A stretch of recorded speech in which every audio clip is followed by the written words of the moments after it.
Бажаю здоров'я, шановні українці. Цей понеділок і новий тиждень почав з годинної наради з усіма рівнями управління державою і захистом. Глава уряду, міністри, офіс доповідали главком, керівники ГУР, служби зовнішньої розвідки, голова СБУ, секретар РНБО. Перше питання – наслідки російських ударів, зокрема ракетних. Лише за минулу ніч від опівночі до 7 ранку вдалося збити 15 російських ракет, але, на жаль, не всі, поки не всі. Максимально активно працюємо з партнерами, щоб захист нашого неба став ще надійніше.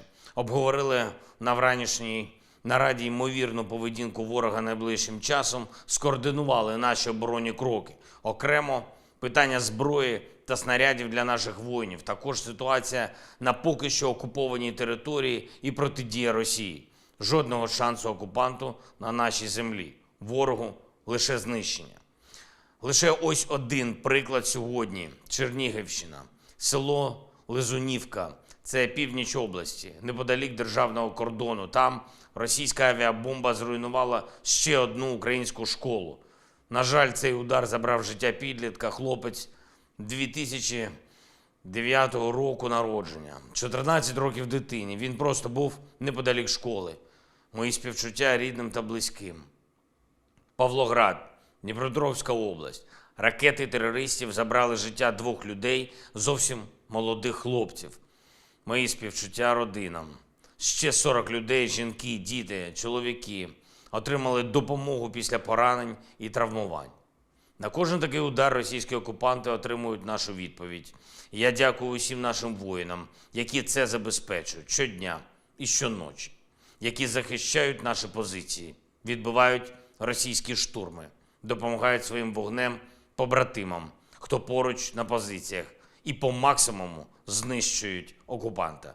Чим більше української влучності, чим більше української взаємопідтримки, тим швидше російське зло буде знищено. Я дякую усім нашим партнерам, хто бачить спільне завдання України і світу саме так. Очевидна поразка держави-терориста та справедливий мир для України та всієї Європи. Сьогодні провів кілька нарад щодо нашої дипломатичної роботи у травні, яка наближає саме такий мир. Справедливий саме такий результат цієї війни – поразку окупанта. Провів сьогодні і кілька телефонних переговорів, подякував Канаді та особисто прем'єр-міністру Трюдо за незмінну підтримку нашої держави. Ми готуємо програму довготривалої оборонної співпраці між Україною і Канадою. Дуже важливо, Канада вже почала конфіскацію російських активів. Це вагомий приклад для усіх інших в світі. Обговорили і санкційний тиск, і нашу політичну взаємодію. Говорив сьогодні з прем'єр-міністром Нової Зеландії Гіпкінсом. Подякував за принциповість у захисті міжнародного права. Нова Зеландія часто є серед лідерів в санкційних обмеженнях. Подякував і за участь Нової Зеландії у підготовці наших воїнів. Домовились працювати над більшою консолідацією країн Тихоокеанського регіону для захисту міжнародних прав. Ще одне.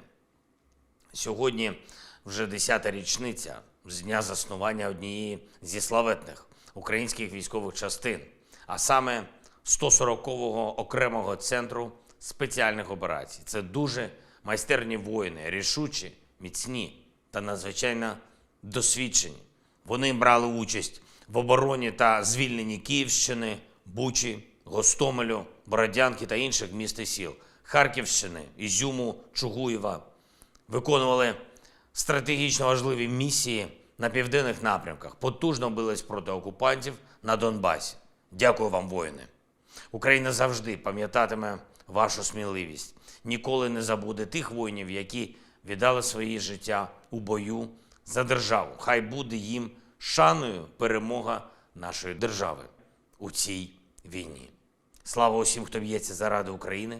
Слава усім, хто захищає і рятує наших людей. Слава Україні!